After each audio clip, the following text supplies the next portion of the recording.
أنا سؤال كويدنا وحوين sidee u aragtaa dhibaatooyinka soo haystay ilaa 90kii Soomaaliya maxaa xal loo heli karaa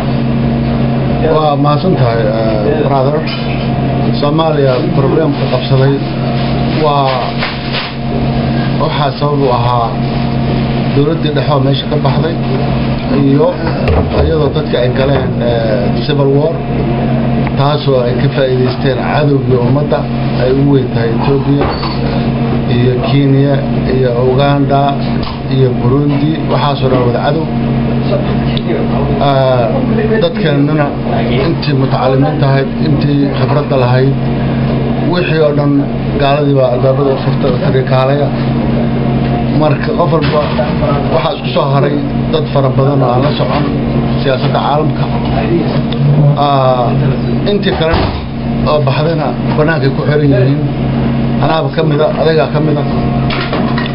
ويداوي ذيال بارقول ما داورين مركا وحاب فعلا لهاي إن طلقي يقول نقضاء ومضي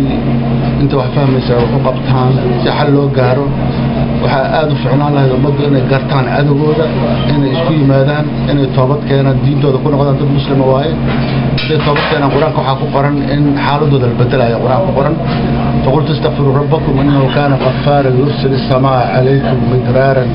ويمددكم بأموال وبنين ورزق ويجعل لكم جنات ويجعل لكم أنهارا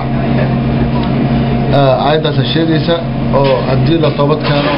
عركي يقولك أسخب صناعية أولاد حوله نبض وحاصلوا ما قال وحقوا صهري الرجل بيتك مريكنك gaarahaan Mareykanka dhibka uu ku haayo Soomaaliya maanta dhinaca wuxuu ka leeyahay ummadda Soomaaliyeed aan wax taraya ummadda Soomaaliyeed wax qabanaya buu ka leeyahay laakiin marxab soo soo diraya mar ogaandis cadowgii soo kirinaya wuxuu leeyahay ummadda gawiga gash male waxa inta ku dar lahaa nimankan shabaabka waa dad kaliya organizer-ka ah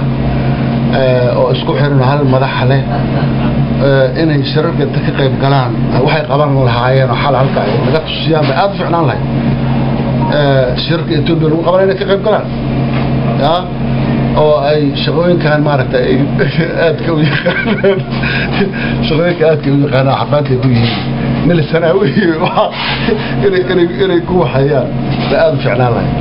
ama